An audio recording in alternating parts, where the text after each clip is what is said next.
Alright, welcome back to another video. Today we're going to be doing spark plugs on my 2023 R7.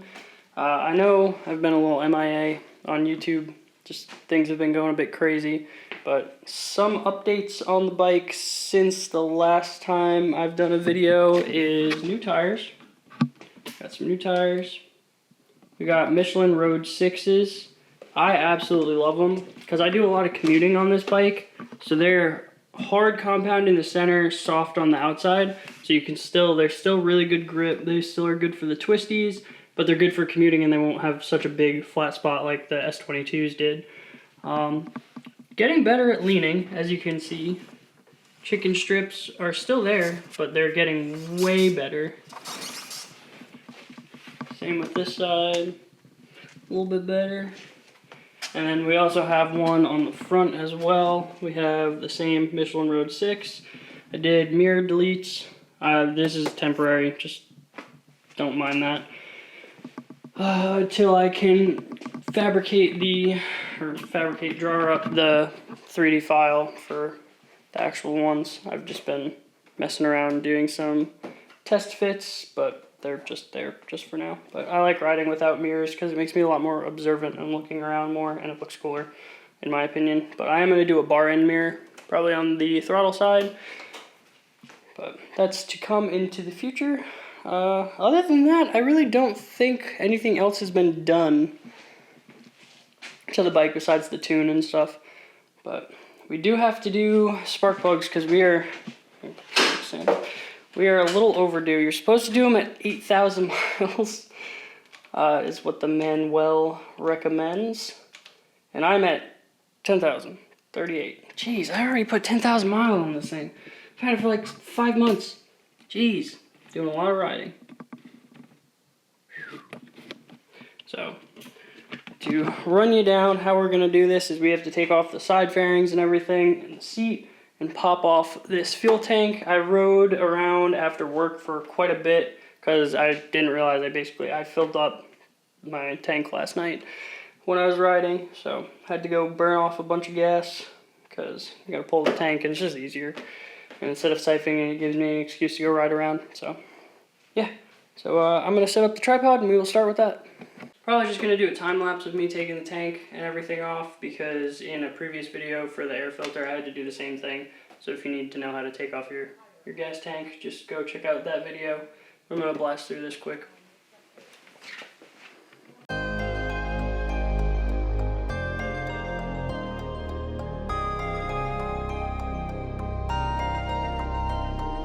Alright, so we got the fuel tank off, and boy is it freaking crowded under here.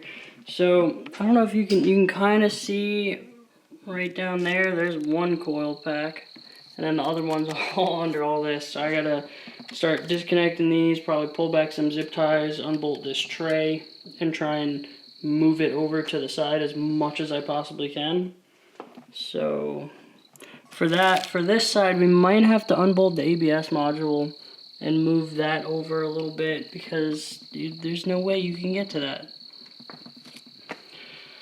Alright, so we'll start ripping this apart, unplugging all this stuff and unbolting the tray. The tray, it looks like it's 10 mil here, 10 mil here, and that might be it. Maybe some clips or something, but we'll have to start unplugging a bunch of stuff.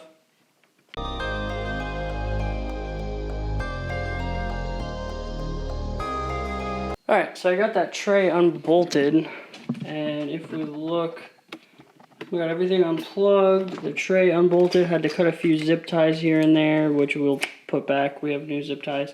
One thing to note, for these tray bolts, they do have little spacers on them that are free. So don't lose those. The small spacer goes towards the rear tire, the rear of the bike, and the big spacer goes towards the front. So just make sure you don't lose those. So now we will have to, what are these, the throttle cables? No, yeah, maybe, I think so. Where do these go? Yeah, those are throttle cables. So we're gonna have to kind of kind of finesse this tray out, we had to undo, I think these are relays or something. We had to those just pop up, pop the clips off and everything out, and I have to pop this one out. And then we should be able to kind of pick that tray up and slide it out, and then that should gain us access to one of the coils and spark plugs. So let's see.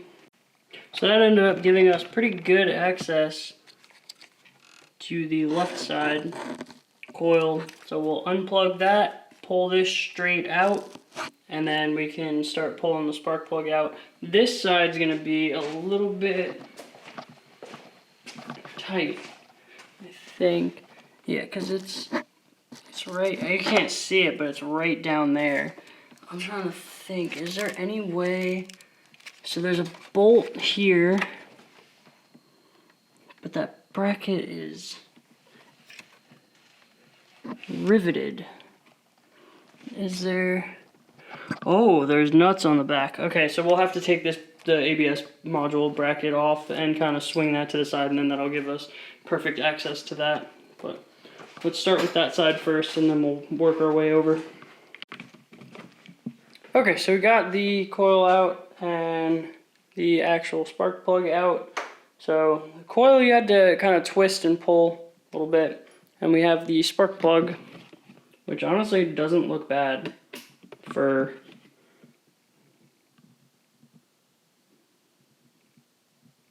does not look bad at all, but we're swapping them out because that's what the manual says. You gotta stay on top of service, right?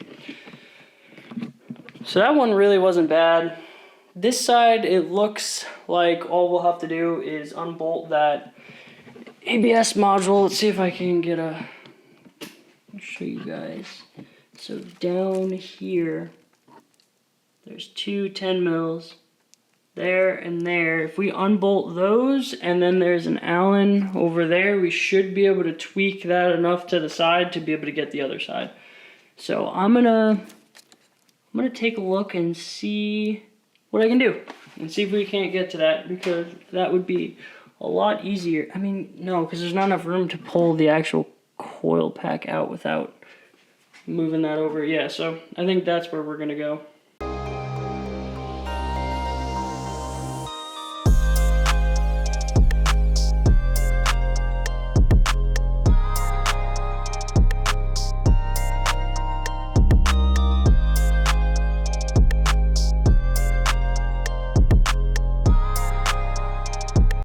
So we were able to get both spark plugs out.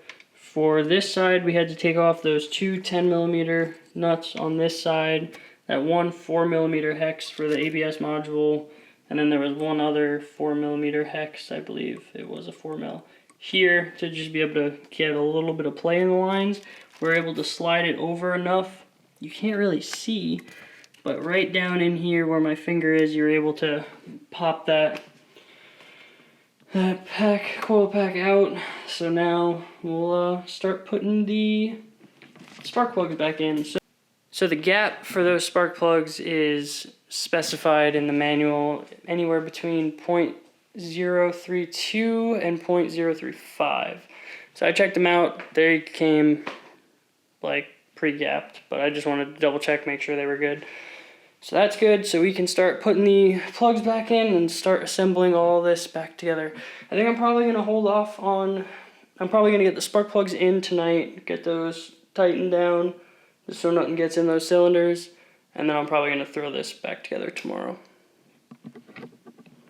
Alright, so it's the next day. Ended up getting the spark plugs and coil packs back in. Now we just got to start bolting everything back in, connecting the wiring harness, and getting everything back together, which shouldn't be too bad. This is just going to be the annoying part, and getting the gas tank really isn't bad. It's this part that's going to be freaking annoying. It's just running all of these the same way so it fits nice in that tray. But I'm going to set up, and we will time-lapse this and blast through this.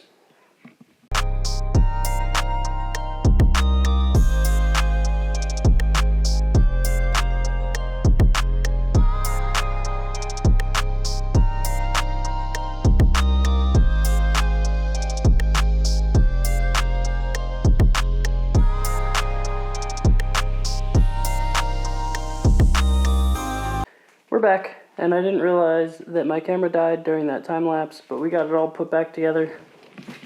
Went back pretty smooth. The only thing that gave me issues was the 2 vent lines on that side of the tank, but everything's all back together, and I'm gonna go take it for a test ride.